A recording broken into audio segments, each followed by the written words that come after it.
des hyènes et des lions. Sans eux, aucun safari n'est digne de ce nom. La menace d'un animal prêt à bondir nous fait tous frissonner. Daddy, I'm scared. I don't like hyenas. We're close. Don't worry about it, Hope. We've got these scaries.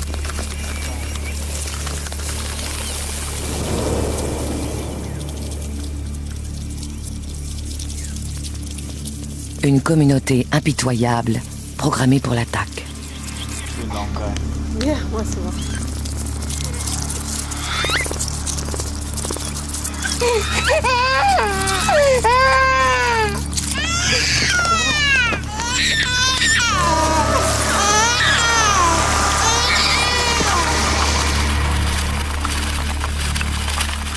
Il existe plus de 8000 espèces de fourmis sur la planète, inoffensives pour la plupart. Mais une ou deux d'entre elles sont si agressives que certains les croient capables de tuer des êtres humains. Est-ce réellement le cas? La fourmi voyageuse d'Afrique peut-elle dévorer un cheval en un jour? La piqûre d'une seule fourmi bulldog d'Australie peut-elle tuer un homme? La fourmi légionnaire d'Amérique latine peut-elle vraiment supprimer toute forme de vie dans une forêt? Tout ceci est-il un mythe ou une réalité? Nous allons parcourir le monde et tenter de découvrir la vérité concernant ces fourmis tueuses.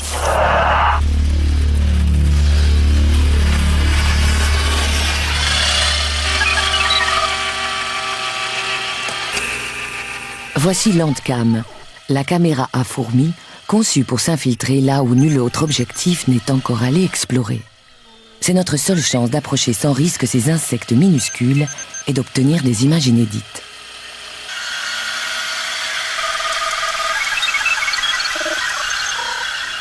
Après des années de mise au point, Landcam est enfin prête à prendre la route. Au Costa Rica, l'autoroute panaméricaine traverse de spectaculaires collines boisées. C'est le parc national de Santa Rosa. Il abrite l'un des insectes les plus meurtriers du monde, la fourmi légionnaire. Dale Morris est naturaliste et photographe. Il va nous aider à pister cette légende vivante.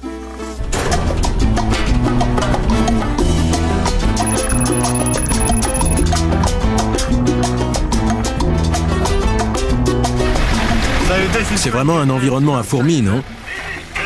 Oui, tout à fait. Il y a beaucoup de vieux arbres par ici, et j'espère y trouver une colonie.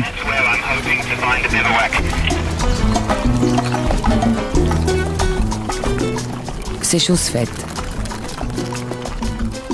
Armés de notre Landcam, nous allons suivre ces fourmis légionnaires en plein cœur de leur territoire.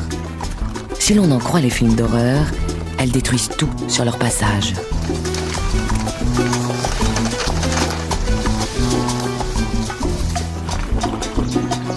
On prétend même qu'elles peuvent dévorer un homme en quelques minutes.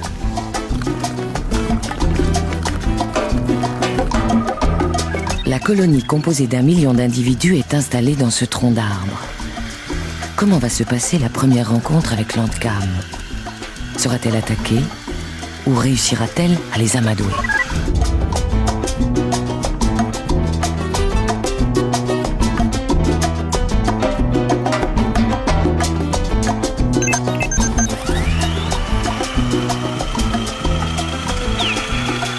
Jusque-là, le système fonctionne parfaitement.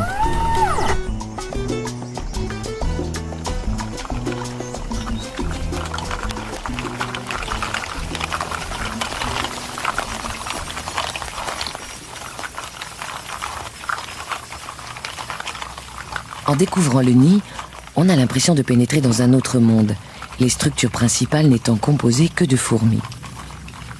Plusieurs millions de pattes sont reliées les unes aux autres par des crochets spéciaux formant des câbles et des supports qui servent également d'ascenseur et de galerie à la colonie.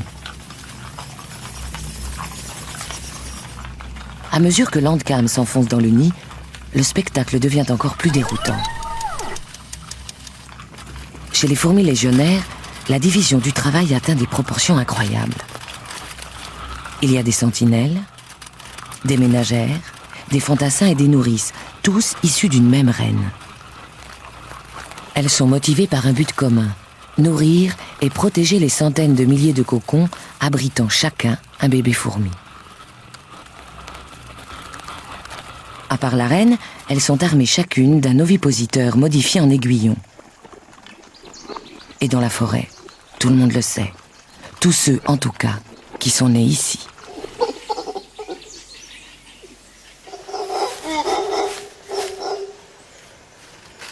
Le jour où il a décidé d'étudier seul une colonie, Dale Morris a commis une grosse erreur.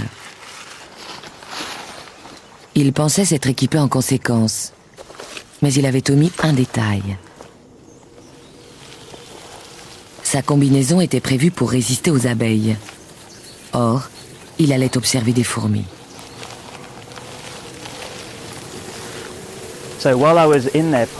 J'essayais de faire sortir les fourmis qui me recouvraient peu à peu. Quand j'ai commencé à sentir des piqûres vers le visage, le cou et autour des yeux. Ce n'était pas normal du tout. J'ai alors concentré ma vision sur les contours du masque et j'ai vu plein de fourmis entrer à l'intérieur. Je me suis dit, mais qu'est-ce que j'ai fait? Pris de panique, j'ai commencé à enlever ma combinaison et j'ai oublié que les poignets étaient très serrés. Si bien que je me suis retrouvé les mains dans les manches, coincé avec des centaines de fourmis très fâchées. Le temps de me dégager, j'avais le tour de cou d'un orang-outan mâle et les oreilles douloureuses, comme frottées avec de la glace. Mon front était couvert de piqûres. Quant à mes poignets, je ne les sentais plus du tout. Avec autant d'aiguillons à sa disposition, il est clair que la communauté peut assurer une défense efficace.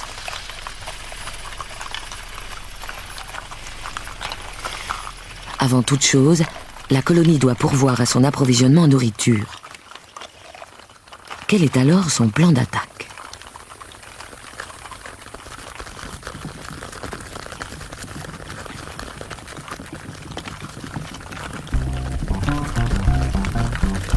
Les ouvrières spécialisées commencent par bâtir des ponts au-dessus des obstacles pour faciliter l'écoulement de ce flot de voyageuses. Au moment du départ, il peut passer jusqu'à 6000 fourmis par minute. Elles choisissent alors une direction plus ou moins perpendiculaire à celle de la chasse précédente, afin de ne pas sillonner les mêmes territoires. Elles ne s'accordent aucune minute de répit, et sont 300 000 à partir ainsi en chasse pour le compte de la communauté.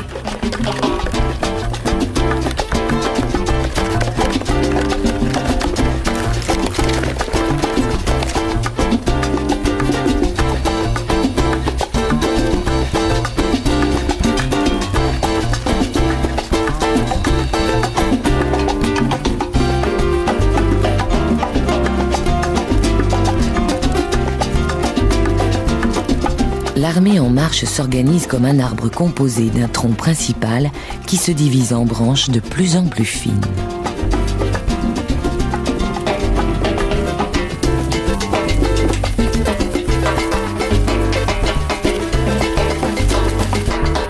Les fourmis ne passent pas inaperçues. Après plusieurs millions d'années, leurs proies ont appris à repérer leur langage olfactif et fuient au plus vite le massacre à venir.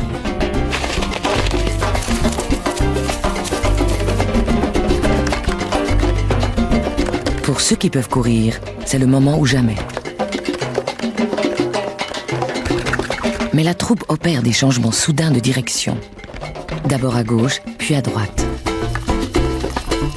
La plupart des fugitifs finissent par être pris au piège. Et les fourmis légionnaires sont sans pitié.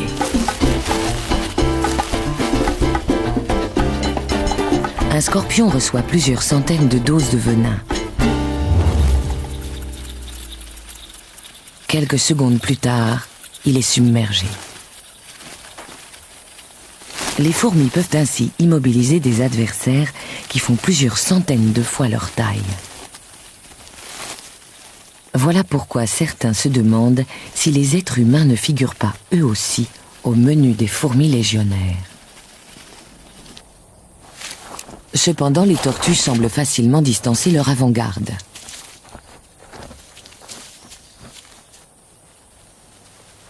Et les serpents ne semblent pas non plus inquiétés par la horde vorace.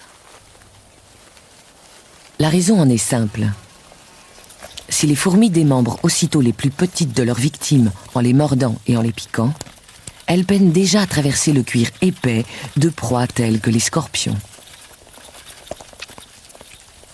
Elles laissent alors les enzymes, distillées par leur aiguillon, faire le travail. Au bout d'1 heure, la proie tombe en morceaux. Elles peuvent ainsi rapporter au nid le repas gargantuesque.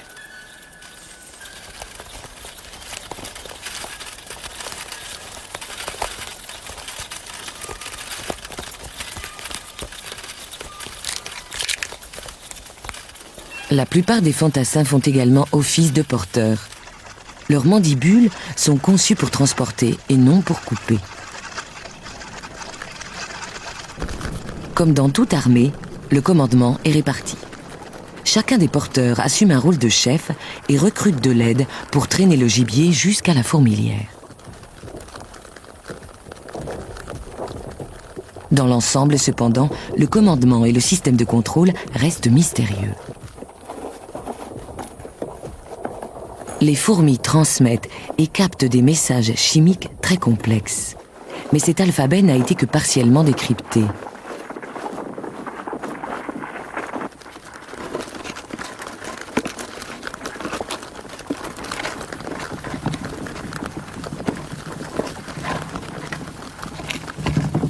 Le pont est toujours en place. Il évite un long détour aux porteurs.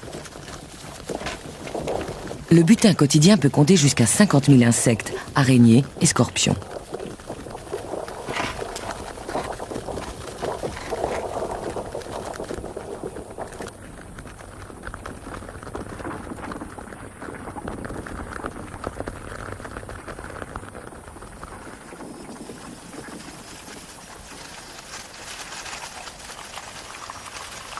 À l'intérieur, les nouvelles réserves de nourriture sont réparties équitablement au sein de la communauté.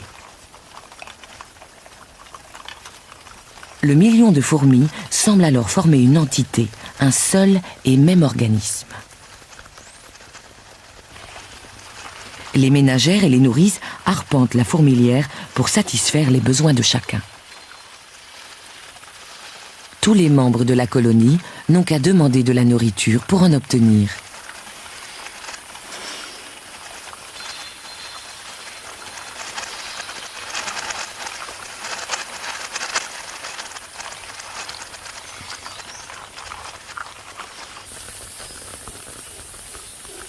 À la tombée de la nuit, il y a de l'agitation dans l'air.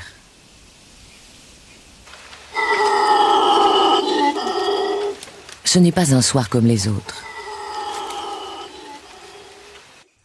Habituellement, au crépuscule, les fourmis s'accordent un moment de repos et font un peu de rangement après une longue journée de pillage. Les ménagères emportent les déchets vers le tas d'ordures. Mais aujourd'hui, c'est différent. Voici les cocons abandonnés par les 50 000 ouvrières qui viennent de voir le jour.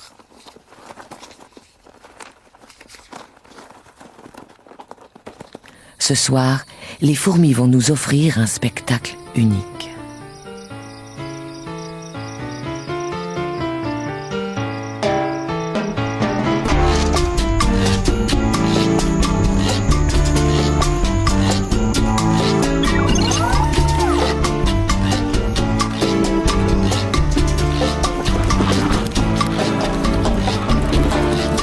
La colonie tout entière s'apprête à lever le camp et commence par déplacer soigneusement les larves.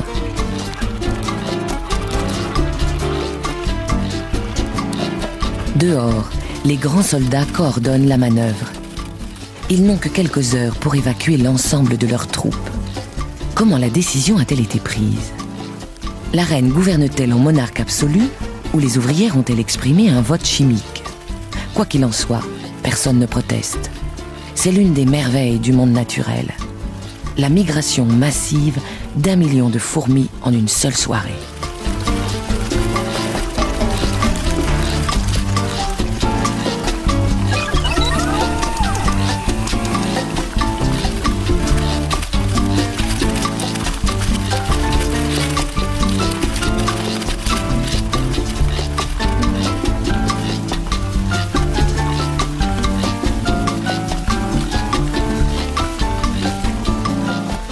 reine reste invisible. Elle échappe aux lumières inquisitrices de Landcam en se dissimulant derrière sa garde personnelle. Seule une lumière infrarouge, invisible pour les fourmis, mais pas pour notre caméra, permet de traverser cet écran de sécurité et d'entrevoir sa majesté.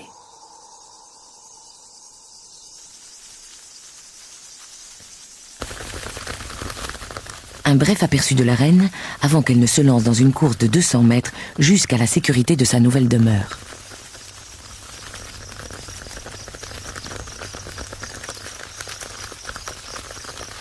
Pour la colonie, c'est le début d'une période d'errance. Pendant les 3 semaines à venir, les fourmis se déplaceront toutes les nuits en quête de nouveaux territoires de chasse.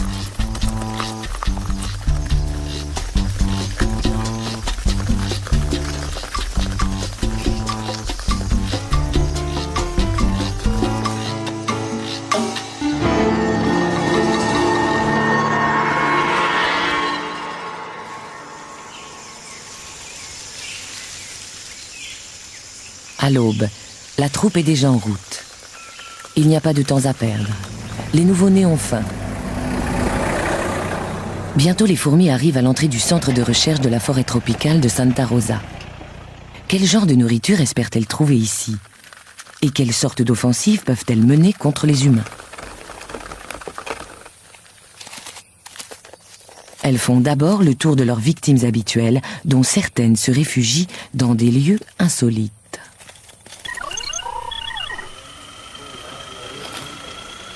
Je peux pas faire la mise au point. En principe, les sols cirés constituent une première ligne de défense contre les intrusions animales. Mais la troupe ne tarde pas à contourner cet inconvénient. Mettant à profit les imperfections du plancher, les ouvrières bâtissent une échelle horizontale pour permettre aux autres fourmis de passer. Le signal de l'assaut est donné. Comment vont-elles être reçues? Pas tout à fait comme on aurait pu le croire. J'adore ces fourmis. Elles nettoient entièrement mon bureau. Je compte toujours sur elles pour débarrasser cette pièce de tous les insectes affreux qui s'y trouvent. Pour la plus grande joie de ses résidents, le laboratoire bénéficie ainsi d'un service de nettoyage gratuit. Pas le moindre cafard, scarabée ou scorpion ne survit au passage de la tornade animale.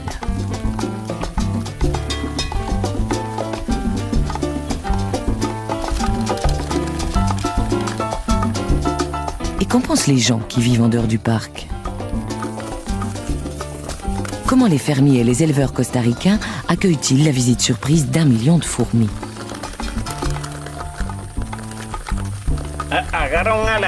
Elles attrapent les scorpions, les cafards. Quand elles viennent, elles emportent tout ça avec elles.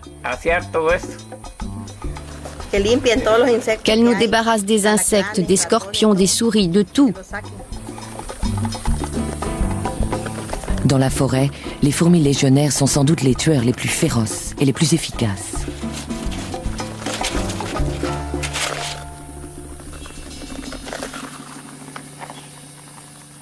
Mais au Costa Rica, les fourmis ne sont pas les ennemis des êtres humains, même si une vision comme celle-ci sème la panique dans les esprits. Qui prendrait le temps de réfléchir face à un demi-million de fourmis en marche?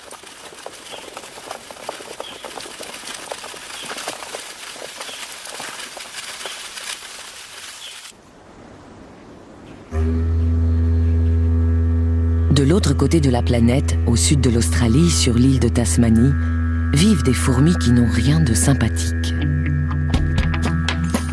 Au cœur des montagnes, les forêts abritent une espèce dont on raconte qu'elle peut tuer un homme en 4 minutes. Les fourmis bulldog sont parmi les plus grosses du monde. Très primitives, elles rappellent les guêpes et sont moins sociales que les fourmis légionnaires.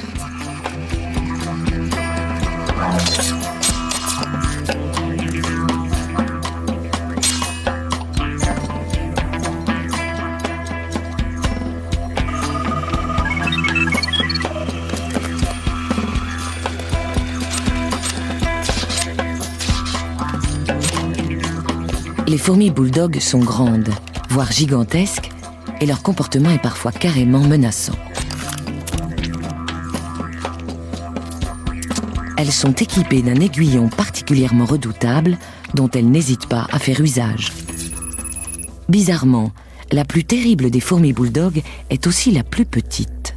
C'est la créature la plus dangereuse de toute la Tasmanie. Elle cause plus de morts que les serpents, les araignées, les abeilles et les requins réunis. Voici la fourmi sauteuse.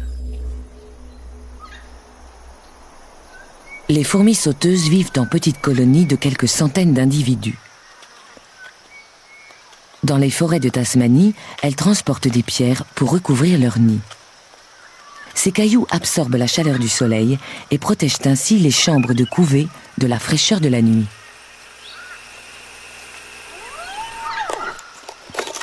Avec une force équivalente, un homme pourrait soulever une voiture et la faire passer par-dessus la clôture de son jardin.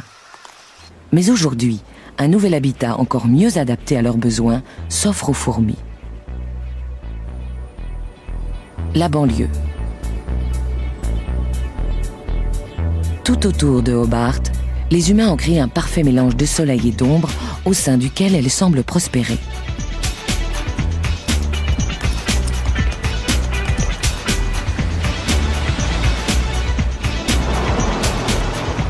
Désormais, ces fourmis sont ici chez elles.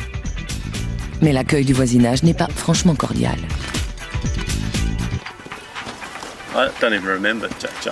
Je crois que mon premier souvenir des fourmis sauteuses remonte à mes 10 ans. J'ai découvert quelle sale bestiole c'était le jour où j'ai trouvé un nid et que j'ai décidé de les exciter un peu. J'ai pris un bâton et j'ai commencé à taper sur la fourmilière. Je m'amusais plutôt bien, mais un quart d'heure plus tard, sans que je les ai vues arriver, 2 d'entre elles se sont glissées dans mon pantalon. Et il y en a une qui m'a piqué à l'entrejambe.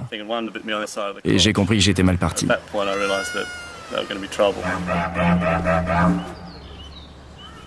Pour beaucoup de Tasmaniens, la première piqûre marque le début d'une haine viscérale.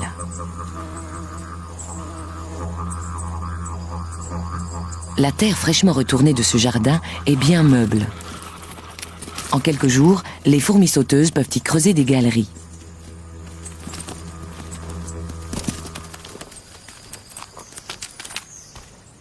Le nouveau nid peut passer inaperçu pendant plusieurs semaines. Il y a suffisamment de soleil ici pour éviter aux fourmis d'aller chercher des pierres. Elles s'adonnent alors à leur passe-temps préféré, l'agression. Dès que l'Andcam s'approche de trop près, elles montrent leur vraie nature. Dotées d'une excellente vision, elles nous repèrent immédiatement et ne craignent pas de se battre si nécessaire.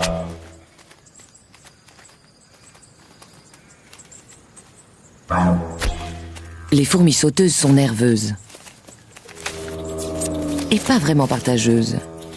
Plus individualistes que les fourmis légionnaires, elles s'affrontent régulièrement entre elles.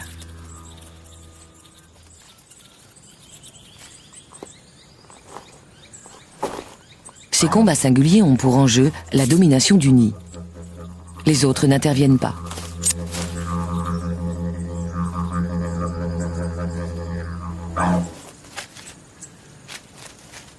Ce sont aussi des chasseuses solitaires, armées de ce qui pourrait bien être le venin le plus puissant de tout le monde des insectes. La mouche est immédiatement paralysée après injection d'un mélange redoutable d'enzymes et d'insecticides. Elle meurt quelques secondes plus tard. Les seules proies que la fourmi sauteuse ne peut pas rapporter sont celles qu'elle ne parvient pas à porter seule. Même les abeilles et les guêpes succombent devant ces prédateurs féroces.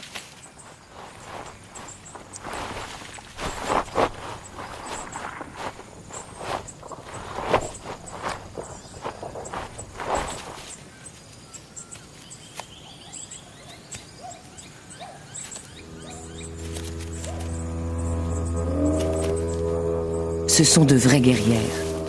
Les moindres mouvements ou vibrations les mettent en alerte.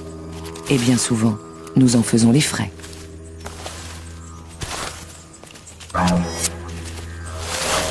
Toutes Toutes les semaines, l'hôpital de Hobart traite au moins une urgence causée par les fourmis sauteuses.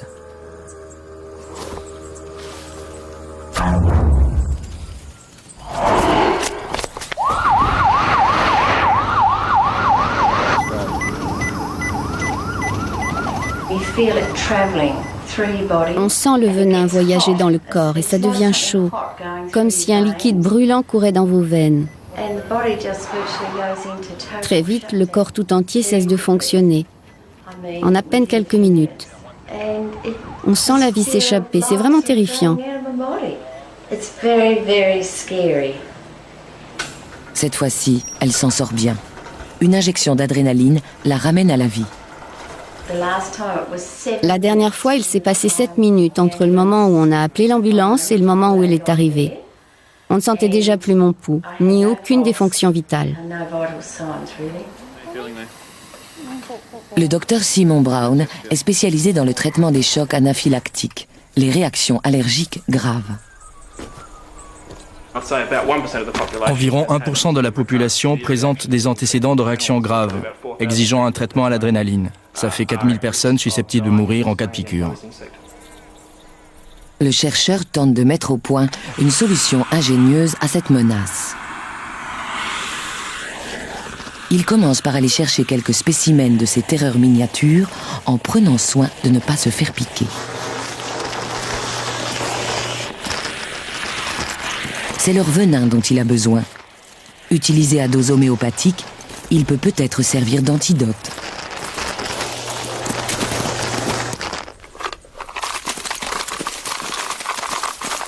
Il les enferme dans une boîte spécialement conçue pour exploiter les fameuses attaques des fourmis sauteuses en les soumettant à de brèves impulsions électriques.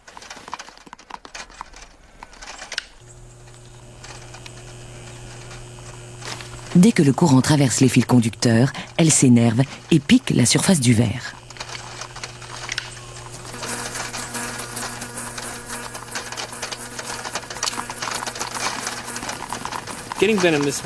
Avec cette méthode, on obtient à peu près 10 microgrammes de venin par fourmi. C'est beaucoup de travail, mais comme ça, on n'a pas à les tuer et on peut les ramener au nid. C'est écologique, d'autant plus qu'on s'est attaché à elles ces dernières années.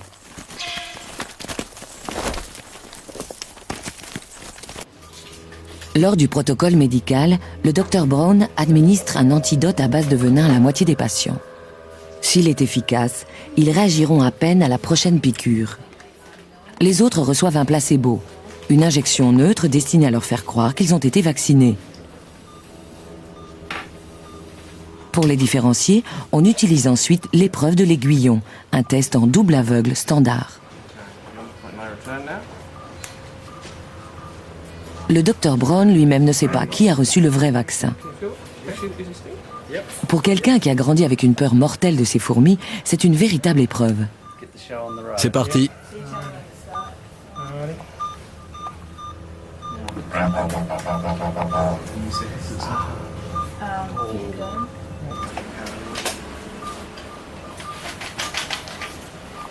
Après quelques minutes, il est clair que Brent fait une réaction.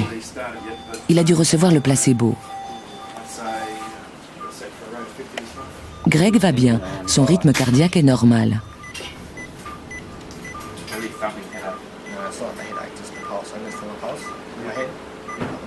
Le visage de Brent devient rouge. Son pouls s'emballe. Sa tension artérielle monte en flèche. Il présente tous les symptômes d'un choc anaphylactique. Son corps déclenche une réaction de panique face à l'invasion du venin.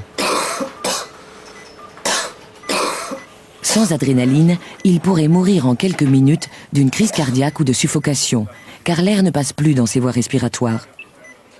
Heureusement, là où il se trouve, il ne risque rien.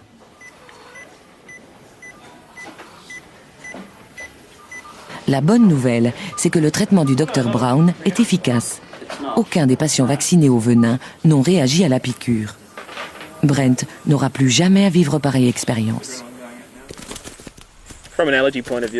D'un point de vue allergique, la fourmi sauteuse peut être considérée comme la plus dangereuse de toutes les fourmis. Elle est agressive, elle s'éloigne beaucoup du nid et elle pique tout ce qui bouge.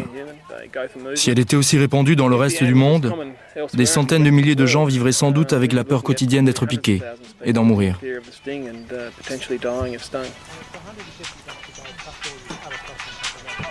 Ainsi, la fourmi sauteuse est une véritable tueuse. Mais elle ne choisit pas de nous tuer. Pas plus qu'elle ne nous considère comme un éventuel repas. Il se trouve juste que nous sommes sensibles à son venin.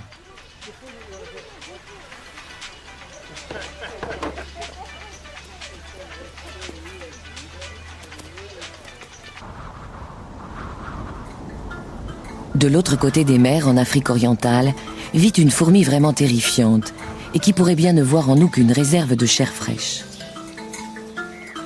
Les versants du mont Meru, en Tanzanie, sont tapissés d'une forêt luxuriante, mais étrangement silencieuse. Où sont donc passées toutes les silhouettes familières de la faune africaine? Les éléphants eux-mêmes ont disparu. Certains ici blâment ces fourmis. Les fourmis voyageuses, également appelées les siafous.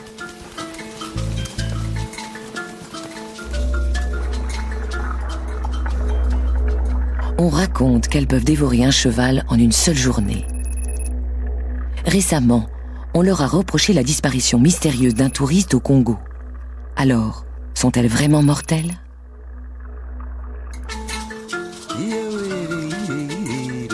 Dans presque toute l'Afrique, les nomades se sont fixés et ont défriché la forêt.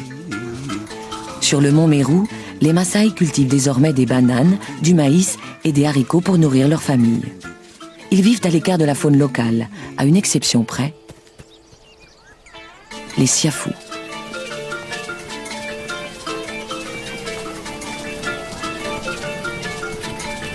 Tout comme les fourmis légionnaires, les siafous voyagent en quête de nourriture, avec cependant une différence fondamentale. La colonie ne compte pas 1, mais 20 millions d'individus qui mettront 4 jours à accomplir leur exode.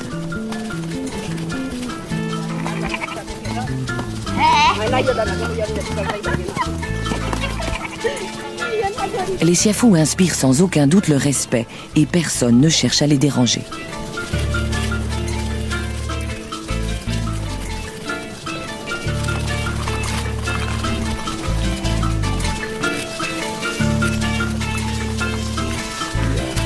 Pour les Maasai, ce sont elles qui ont poussé les éléphants à quitter la forêt en envahissant leurs trompes et en pénétrant dans leurs oreilles. Mais ils pensent aussi qu'elles ont une mission précise à accomplir sur Terre.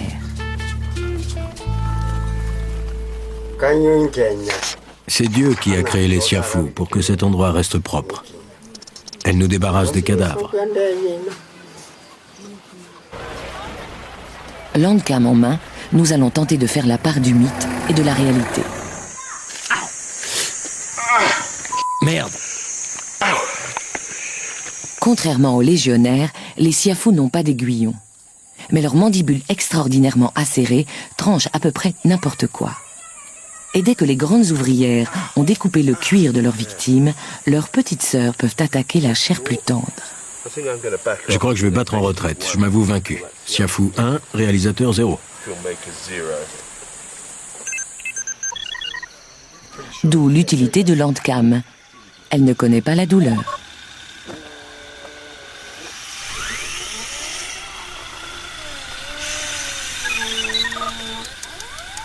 Dans ce nouvel environnement agricole, les siafous font généralement leur nid dans la terre meuble, sous les bananiers.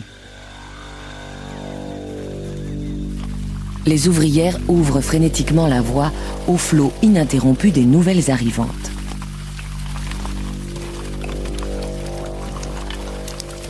Elles sont totalement aveugles. Tous les ordres se transmettent par le toucher et l'odorat.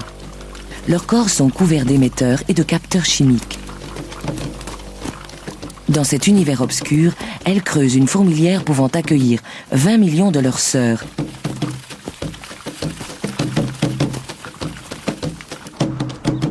L'alternance de migration et de forage se poursuit jour et nuit. Les pluies approchent et un extraordinaire spectacle va bientôt commencer.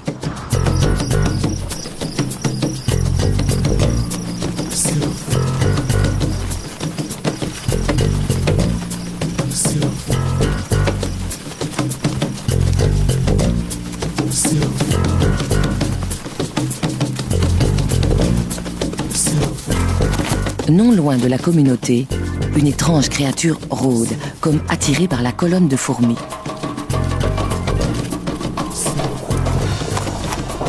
On la surnomme la mouche saucisse.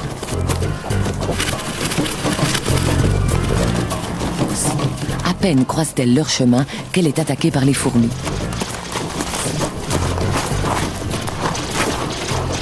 Celle-ci ne la tue pas. On dirait même qu'elle l'attendait. En fait, il s'agit d'un mâle siafou. C'est la plus grande fourmi du monde. Il transporte assez de sperme pour engendrer 500 millions de bébés fourmis. Pas de démonstration d'affection. Les fourmis le clouent au sol et lui coupent les ailes, faisant de lui leur prisonnier. Il sera ensuite conduit au nouveau nid et retenu captif jusqu'à ce qu'une jeune reine soit prête à s'accoupler. La communauté n'a besoin que de son sperme.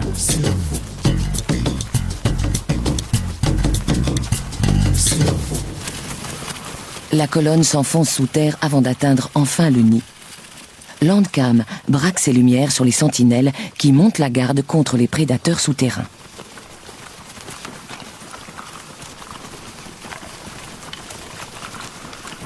À l'entrée de leur nouvelle colonie, les siafous se livrent à un incroyable exercice d'organisation. Chaque minute voit arriver 6000 fourmis qui transportent presque toutes une de leurs sœurs. Les nouveau-nés, les larves et les œufs doivent être nettoyés puis stockés. Comment accomplissent-elles un tel exploit? On sait que tout se fait par le biais de messages chimiques. Chaque fourmi annonce où elle a été, ce qu'elle transporte et si elle a besoin de nourriture. C'est une sorte d'internet des insectes qui permet de relier et d'informer plus de 20 millions d'individus.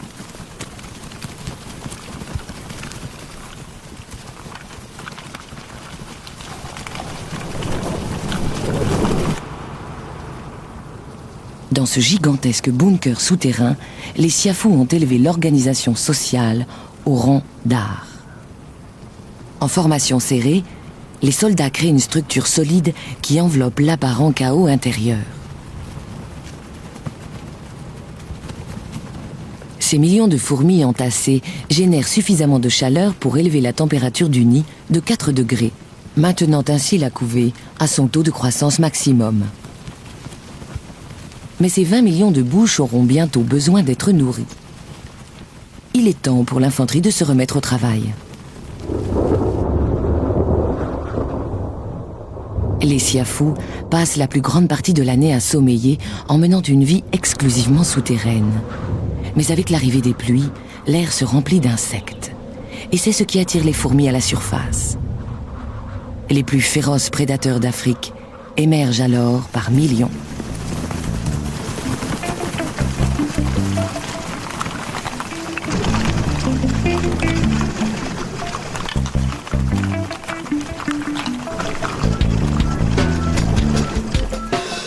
Elles traînent l'extrémité de leur abdomen le long du sol, laissant ainsi une trace olfactive qui servira de point de repère aux suivantes.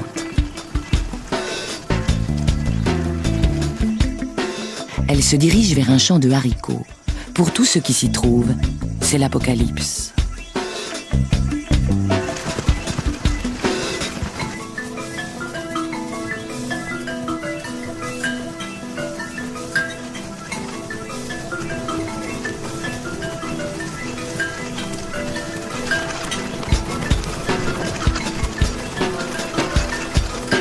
Les antennes des sentinelles remuent sans cesse, tandis qu'elles captent des signaux.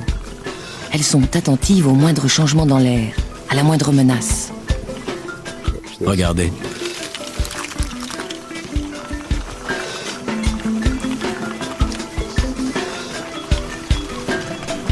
La colonne s'enfonce plus avant dans les champs des Maasai. Les fourmis ne sont pas les seules à s'être multipliées. Des millions d'insectes et de scarabées se sont attaqués à la succulente récolte.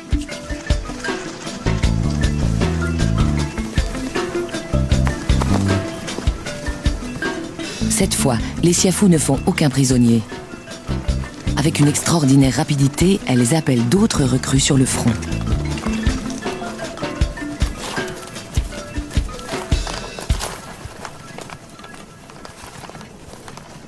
Malgré leur cécité, elles sont d'une précision chirurgicale quand il s'agit de découper leur proie pour s'introduire à l'intérieur.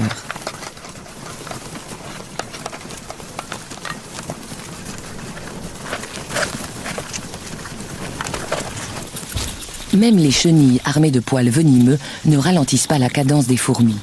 Comme tous les autres, elles sont dépecées et emportées. Les siafous nettoient ainsi les champs quotidiennement. À tel point qu'elles font désormais partie intégrante de la communauté agricole. Chaque colonie de fourmis détruit en moyenne 2 millions d'insectes nuisibles par jour. 2 millions d'animaux qui s'attaquent régulièrement aux moyens de subsistance des fermiers. Même celles qui semblent ne rien transporter ont en fait la bouche pleine d'un fluide nourrissant prélevé sur leurs victimes.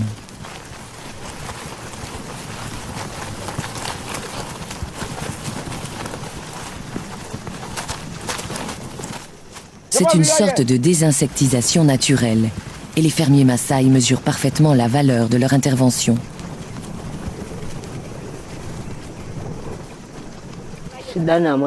Quand on voit les siafous, ça veut dire que l'année va être bonne. Elles tuent tous les insectes qui attaquent le maïs ou les haricots. Les siafous sont utiles, elles protègent les récoltes.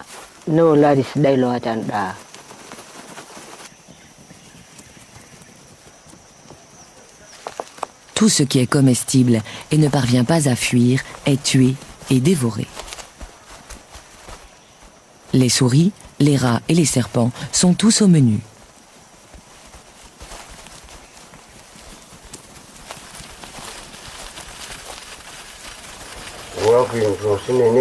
Je connais quelqu'un qui a été tué par les fourmis. Peut-être qu'il était ivre ou malade, mais en tout cas, on l'a retrouvé le lendemain matin, recouvert de siafous. Si bien que tout le monde pense que ce sont elles qui l'ont tué.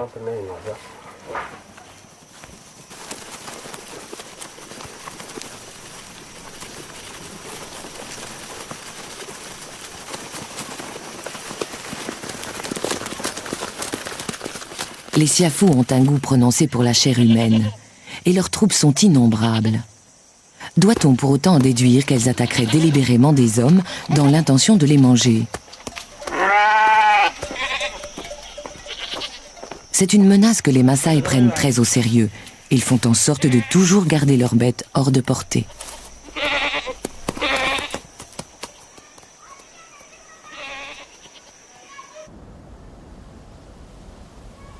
Quand la fraîcheur du soir envahit les versants de la montagne, les fourmis partent généralement dormir.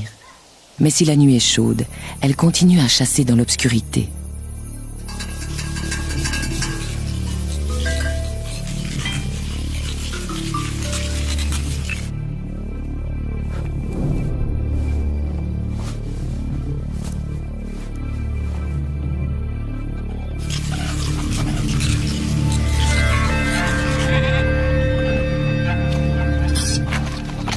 Les volailles sont enfermées dans le poulailler, à l'abri des mangoustes.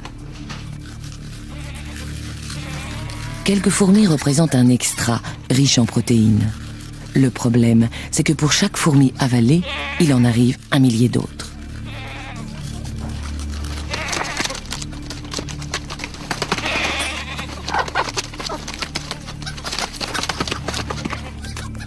Conscientes du danger, la plupart des bêtes tâchent aussitôt de s'enfuir.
Les siafous ont beau être les amis des fermiers, elles ne font pas de quartier, elles tuent tout ce qui bouge. Le feu est le seul moyen de les arrêter, mais pour les poules, il est déjà trop tard.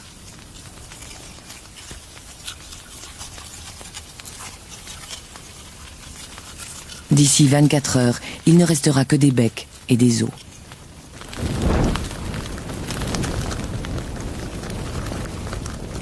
Pour les siafous, la mort d'une centaine de milliers de soldats est sans conséquence. C'est une perte superficielle et la campagne de la nuit reste un succès. Les Maasai considèrent les fourmis comme une nuisance, parfois même comme un danger. Cependant, elles sont utiles à la ferme. Ils les comprennent et s'accommodent de leur présence.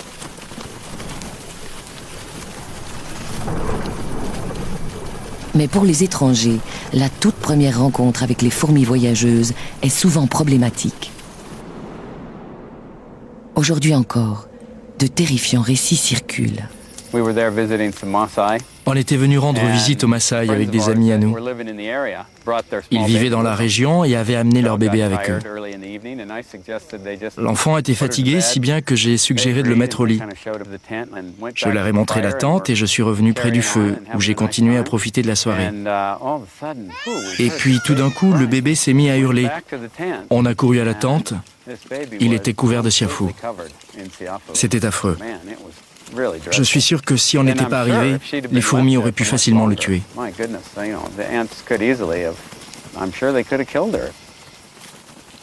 L'histoire n'a rien d'inhabituel. Contrairement aux autres insectes, les siafous attaquent parfois les hommes avec une intention prédatrice. Dans les rares cas où cette attaque réussit, la victime meurt par suffocation, après invasion des poumons. Pour elle, nous ne sommes qu'une proie de plus. Une parmi les milliards de vies qu'elles prennent quotidiennement. Les plus féroces prédateurs d'Afrique ne sont ni les lions, ni les hyènes, mais les siafous, de vraies fourmis tueuses.